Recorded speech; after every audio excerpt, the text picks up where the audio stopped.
Hey, what's going on, crypto people? It is your boy, the Crypto Siege, with another day in the life and the crazy life that is the digital asset space. What is going on, guys? How is everyone doing? Hope you guys are having a. Why is that not showing up here? Hope you guys are having an amazing, absolutely amazing day. Happy Friday. Really excited about today. I wanted to bring a couple of things to you guys. I'm going to do it a little bit different than I normally do my videos. Obviously, I'm doing this from home for one, not on the road, y'all. I don't know if you guys got the word or not, but we will not be making that drive any longer, unfortunately. But yeah, so I'm going to be doing a little bit more stuff from home. Maybe change it up a little bit. Try the little Twitter format, if you will. See how that goes.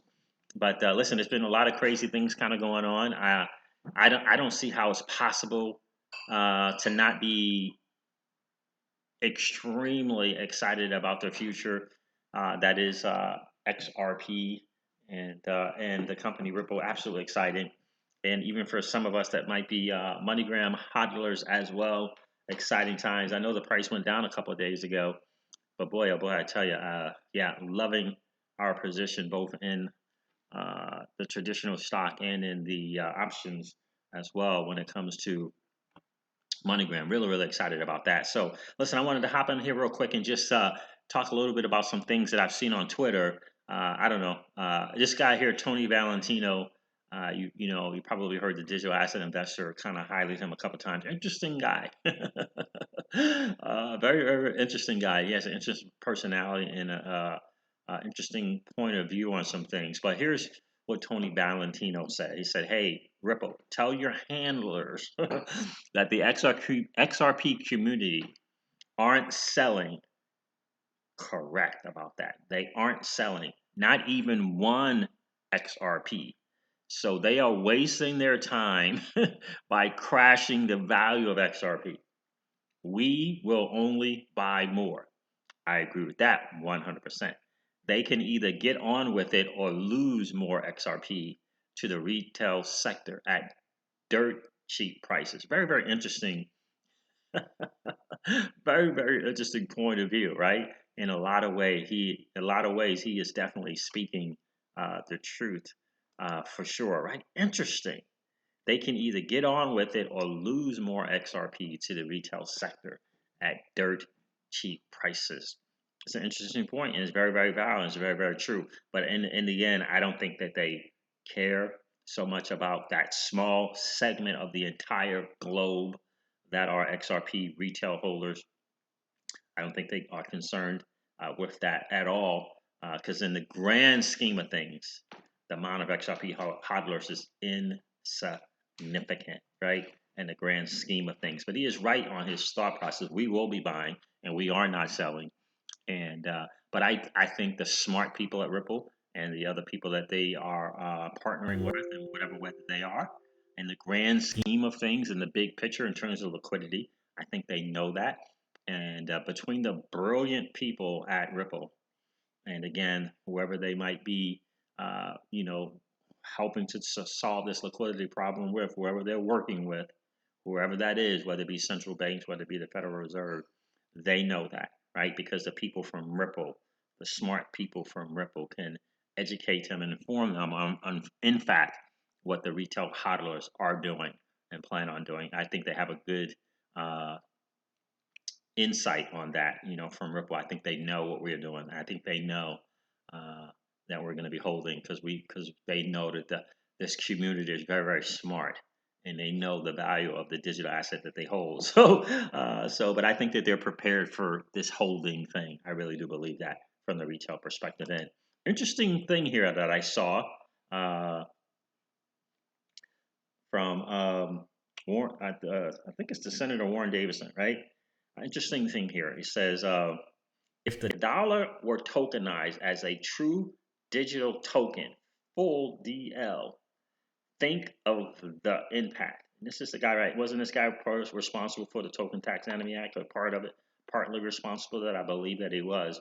And here, as you can see, Papuliano is being interviewed on Squawk Box and CNBC, like he is known to be. He's constantly on that show. And the Papuliano said that in this interview here. I'm not going to play it, But it says the U.S. government should tokenize the U.S. dollar immediately, says Pompliano. And Pompliano's a smart guy. I think he's not the best in terms of debating things, but he's a smart guy. And the guy that he works with, his partner, very, very smart guy. I forget his name at the moment, but he is really, really smart. He's a macro guy. He's a long-term guy. So I think between the two of them, they do a good job. They do a good job with their company and what they're looking to do. But that's an interesting thought, right? But the fact that that's being brought out, and the fact that this is what they're looking to do, and he references China, what China is doing. I think in the end, that is going to happen. There will be a digital version of the U.S. dollar without question. It's just a matter of when. And by the way, if any of you guys have any insight what happened these last couple 3 days with the faster payments task force, I believe, in Congress, and these last couple 3 days of them kind of coming together. I think the last one I watched a little bit of it, and they had the guy from TransferWise, I believe, there.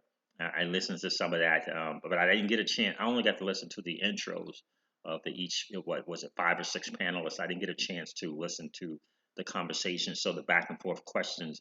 I did not get a chance to listen to that. If you guys have any insight on that, definitely please comment that in the comments. I would love to hear what you guys thought of that last one, if that was in fact the last one.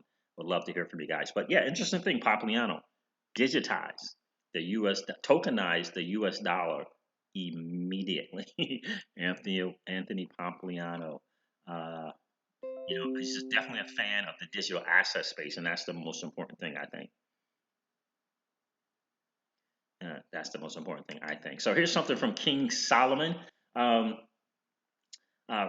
Tremendous community in the XRP community. I think this is a retweet from, I think, Fame21 More, XRP Darren. I believe this was a retweet. But this is an interesting thing, and I think it was brilliant. This is Bank XRP retweeted it. I'm sorry. And why did I see Fame21 come up there? But anyway, this is a retweet from Bank XRP, and it was something that King Solomon tweeted. Forgive me, guys. I'm new to the Twitter thing, so if I jacked it up, please forgive me. But interesting thing. It says, interesting keynote speakers at the DC FinTech Week. And I retweeted this as well because I thought the DC FinTech Week is actually in October. But think about this. Jay Clayton is a keynote speaker from the SEC. Brad Garlinghouse from our beloved Ripple company is a keynote speaker. Chris Woolard, I guess you should pronounce that, from the FCA, the people who pretty much designated XRP as a security, what is it? I'm not as a security, as a utility exchange token. Unbelievable. Jelena McWilliam from the FDIC, guys. And then it's the Consensus founder, and then the chairman of the CFTC. Guys, right? And think about this. I mean, who, right? Will that not be streamed? Well, between Aiden Trading and Alex Cobb, I'm pretty certain that that's going to be allowed to have that thing streamed, live stream. It will be live streamed, right? You know how we do in the XRP community. That thing will definitely be live streamed. Even Brad Kime just kind of getting in. I guess he's getting people to. He's streaming other people's live streams, I believe, what he's doing. So, but I love what King Solomon says here. He says, there are no coincidences. And I agree 1,000%. 1,000% on that. And you can see he tagged some people here. That's Darren Moore. He tagged Bank XRP. He tagged this person here. I Am Legion. Okay. And then he tagged Stuart XRP. Great. All of them great contributors to the XRP community. Just think about that, guys. Think about who Brad Garland. I retweeted this, and I think I retweeted it. What other CEO gets to speak alongside, prominent decision makers like these people here, right? And then I hashtag it, not a coincidence, and then I hashtag it another October date, right? We got a lot of awesome things happening in October, do we not? A lot of awesome things happening. Let me hide this. There we go. So this is something from XRP Darren that I thought was interesting. And this is something we all probably know about the relationship with Blue Zell and Ripple. And so this is from XRP Darren at Fame21 More. And I'm sure if you guys are not following him, you definitely want to follow him. He's a really, really smart guy. He has a Patreon thing as well. So you kind of get the inside scoop on the inside scoop, if you will, right? Gets it first to his Patreon group members. But he talks about the proof of concept. Blue Zell, Ripple-based proof of concept cross-border payment network to offer as a value to their customers. And I clicked on this here as well. Interesting PowerPoint with that. I thought that let me see if I want to pull this up. But XRP Darren, that dude, he finds a lot of good stuff, doesn't he? All right, here's the PowerPoint. This is the one I want. He finds a lot of good stuff. So look here at the part people using this, using Blue Zell, right? We all know about HSBC and MUFG and Temenos, right? All affiliated in some way, shape, form, or fashion with Ripple and the Ripple net, right? Very, very interesting here. Pre-ICO smart contract review. The fact that they're even mentioning things like that with the ICO space, to me, I think is very, very massive. But you can see here, it talks about, first of all, let me say this. It says cryptocurrency setup. So, this is where we're going, right? They're not hesitant to have proof of concepts, to go start delving into this market that is the digital asset space, because they know without question this is where we're going. Cryptocurrency setup, financial advisory and securities brokerage. It says a solution, cryptocurrency investment wallet that hosts clients' wallets and connects to main crypto exchanges. Innovation, a secured cryptocurrency setup that enables wealth managers to invest clients' assets secure and fast. Like, if that doesn't speak to where we're going, if that doesn't speak to the fact that the hedge funds and the mega hedge funds and the major institutional money, Wall Street is not coming. I'm not sure what else does speak to that.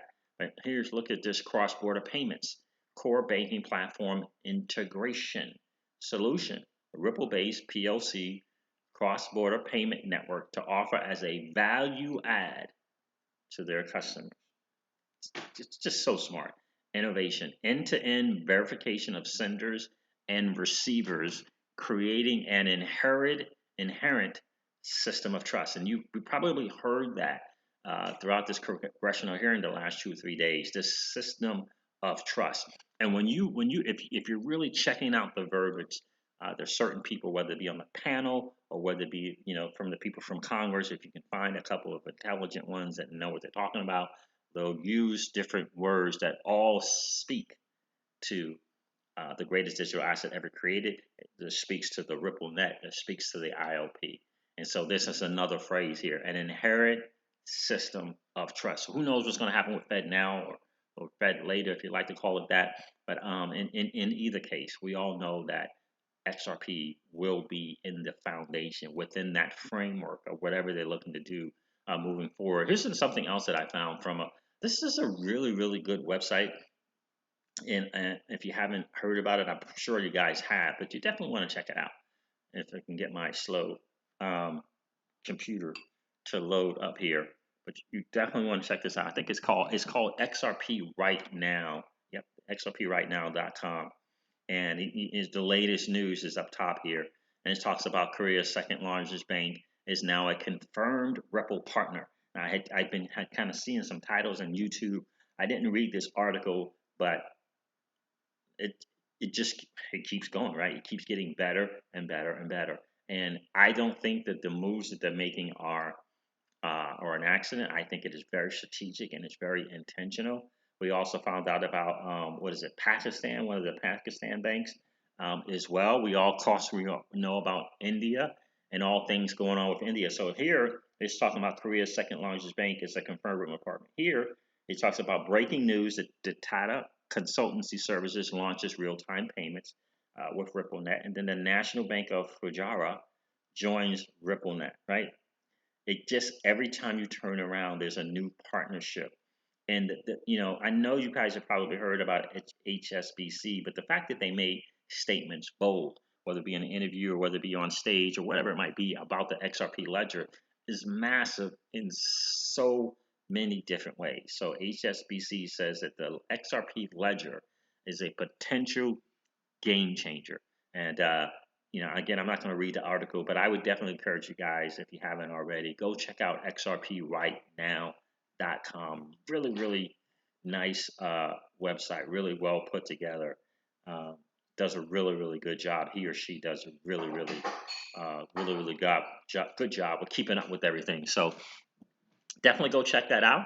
And last but not least, I'm going to go to something that Crypto Eddie did. I believe she just did that today. And it looks as though she was kind of calling Charlie Lee, calling him out, right, a little bit. So I thought that was very, very interesting. Now, we all know, I Hey, think hey, everybody. It's Eddie Navin, back in Tokyo. This is Naveen Gupta had made a comment about Swift and saying that it doesn't matter, what they're doing with that GPI, it still doesn't solve the liquidity problem, and it happens to be a $10 trillion liquidity problem. But XRP does solve that, and that's the biggest thing. And so I've been hearing and this kind of Swift and Ripple kind of, they're at Cybos and they seem to like they're playing nice now, which just seems to be a little bit of a tone down, if you will, from years past. That's cool. Whatever's going to happen between Ripple and Swift is going to be to Ripple's advantage, and it's going to be to Swift's survival in this space. So if they're looking to survive, uh, you know, it's a good thing to in some way partner up with Ripple, and I'm sure that is somehow in the works. We all know that the GPI is going to be interoperable with the IOP. All things, the IOP is the game changer of everything because it allows anything to connect. It is definitely API centric and can be used in that way. So API, GPI doesn't matter. The IOP it still can connect to the IOP. That is the genius. That is the IOP. But I think in this, I read on Twitter that she had called out Charlie Lee, which I think is really, really, really, really brilliant. Really, really, really brilliant, and so that is awesome to say. Crypto Eddie is a trip lover. She is. She will not um, let any unjust comment, statement, video, article, whatever, if it's not accurate in regards to XRP and Ripple, she will call them out. And so I thought that was interesting. But she had, on this video here, she's talking a little bit about the guy from Western Union, and I'm amazed. I guess I'm partly amazed by the arrogance sometimes of people, and it always seems to be older people for some reason. Western Union obviously has a big network and it is the number one in terms of cross-border payments. Soon to be number two, but they are currently number one. And she played a video of him, at a conference. I guess it was a reports conference to the stock shareholders, that type of thing. And he took a dig at the digital asset space, and like he just doesn't quite get it. Right? He's trying to make the company still. He's putting on a show for the shareholders to show how they can still stay in profit mode. But in the end, that's not going to matter. The shareholders certainly like the profit, but they're not stupid. They know that we're moving to the digital asset space, and you trust me when I tell you that they will put pressure on the guy to continue to adapt, because they will lose market share to the behemoth that is MoneyGram. They will, in fact, lose market share, and MoneyGram has additional revenue streams, and these shareholders know because of the partnership with Ripple that that MoneyGram has additional revenue streams. They know that. They know that. And trust me, they know. And they're going to want to know, well, what are you doing, Mr. Western Union CEO? What are you doing to provide more revenue stream so that we can obviously profit from that as well? And she said a comment at the end I thought was funny. Western Union has, they do have this advantage and brand, right? This brand recognition that is true. But uh, she said in the end, the people, the consumers will say it ain't the money, it's not about the money, it's about the money, or something like that, or it ain't the money, it's the money. In other words, in the end, the consumer is interested in how much money they can save by using the digital assets. And if you're not able to provide a cheaper way for them to send their money, brand name be damn, they are moving on. Okay, that's the bottom line to that, guys. And so, yeah, interesting video. Go definitely check that out if you haven't subscribed to her YouTube channel. Definitely go do that. She is awesome, without question. She is doing amazing things in the community. So, if by the way, any of you guys are using BitTrue, I think I bought some BTR, so I have an account there. Bought some BTR. Haven't done anything else. I'm not really looking to use my XRP to do other stuff. I do have a digital asset on that platform and taking advantage of that Power Piggy. But other than that, I haven't even tried or attempted to do the Power Piggy. Anybody does anybody know? Do you guys know if the personal Power Piggy is up and running? Anyone have any ideas about that? Love to hear that in the comments as well. Listen, guys, thank you so much for hanging out. I definitely appreciate you taking your time to come hang out for sure. Listen, guys, never ever forget this. Old money doesn't want you to win. They don't want us to win. They would rather us remain a cog in their perpetual wheel of trading our time for dollars. They don't want us to play in the same playground that they play in. We allow our money to work for us. This is our chance to win, guys. The digital asset space is our chance to win. We are in the midst of the greatest transfer of wealth in the history of man. Are you participating? Or are you standing on the sidelines? Here's what I do know, that the battle for you has already been fought, and the victory is yours. Go get it. I'll talk to you soon, guys. See ya. Bye.